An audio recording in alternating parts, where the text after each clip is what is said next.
Hi there. Welcome to this course on CSS3. My name is Michael Palermo. I can't wait to show you all the cool things that you can do with CSS3 that's going to help you to design and style your websites. This module serves as an introduction to the entire course.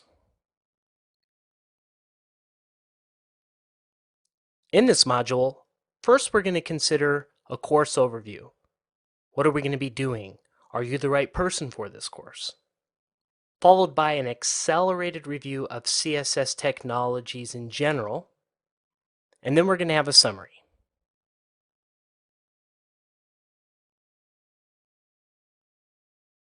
Let's consider now the course overview, which really helps you to understand all the questions, whether you should be taking it, are we going to be covering the content you're looking for, and exactly how we're going to go about this. First, let's consider, do you meet the profile of the course candidate? First, you probably are someone who likes to develop or design websites. You should be comfortable with angle brackets and HTML. And you should have, insert your own intensity here, some level of experience with CSS. Now, you may have a tremendous amount of experience with CSS, but not necessarily the new CSS3 features. So whether you're somewhat involved with CSS or heavily involved, you would meet the profile of the course candidate. Something important to consider with regard to this course is the scope of what we're going to cover. I like to put it this way. You will have a strong foundation of CSS3 skills and complete this course knowing how and where to ask the right questions to advance to a deeper level. This is not going to be an exhaustive overview of every single CSS3 variation or definition out there, but you will get the basics, the foundation to equip you to utilize the most common and valuable features of CSS3 and have enough to also know how to take it to the next level. With regard to the topics that are going to be covered in this course, I like the course demos do the talking. So let's take a sneak peek now of what the final output is going to be from this course, which also demonstrates what features we're going to be considering. What you see here is the final product that will be produced by the end of this course. It's a website that is utilizing many of the features of CSS3. In the course, we're going to consider at the core, the foundation of CSS3 is CSS 2.1. We're also going to look into selectors, an ability for us to fine-tune and really specify what it is that we're trying to style in the page. We're going to have fun with fonts, as you can see in the header section up above.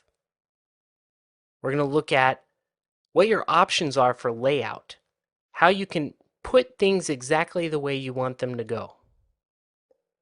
We're going to consider some background options. For example, how to set up a background, one single background, with multiple images, and placing the images exactly where you want them to go. We're going to have a look at colors, truly understanding opacity, transparency, and gradients. You can see in the background of this site, we're utilizing gradients. We're also going to look at how you can use shadowing techniques, such as the shadow that's underneath this topic list. Likewise, we're going to look at borders. You'll notice that I'm utilizing rounded corners in several areas on this page. Transformations give us the ability to rotate or skew or scale any element on the page. Animations allow us to have some fun with elements, such as either changing colors or moving things around on the screen. We're going to have a look at media queries, how you can change the actual styles based on the ambient container or the device or what the viewing scene is. For example, if I resize my screen or if I'm viewing this website in a device such as a phone, how will it look?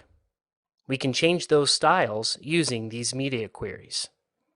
And our final module in the course is going to focus on scripting, but it's also going to focus on the practical application of using scripting with regard to making sure that our sites work in multiple browsers.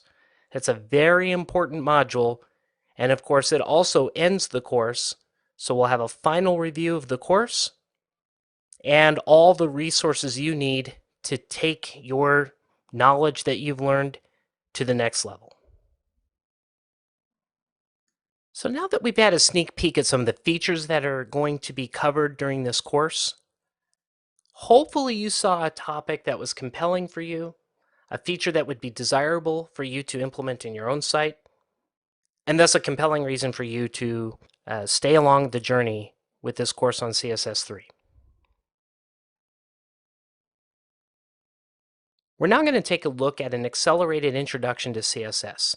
This is the general concepts and technologies of CSS, not necessarily referring to CSS3.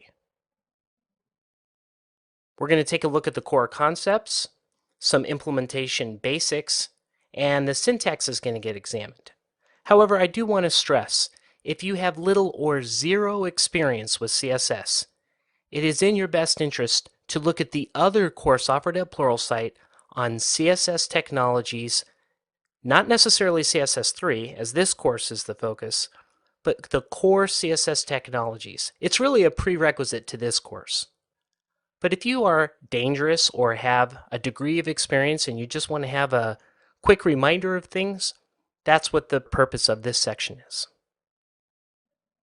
At the w3.org, at this particular location at their site, this abstract helps us to appreciate that the purpose of CSS, and specifically the foundation of CSS3, which is 2.1, is to enable authors to attach styles to content, and that last sentence really makes it clear. It separates the presentation style from the content of the documents. So it's going to simplify web authoring and site maintenance, allows for separation of duties as well. Now at this link, under the heading of CSS Level 3, it formalizes the statement I made earlier.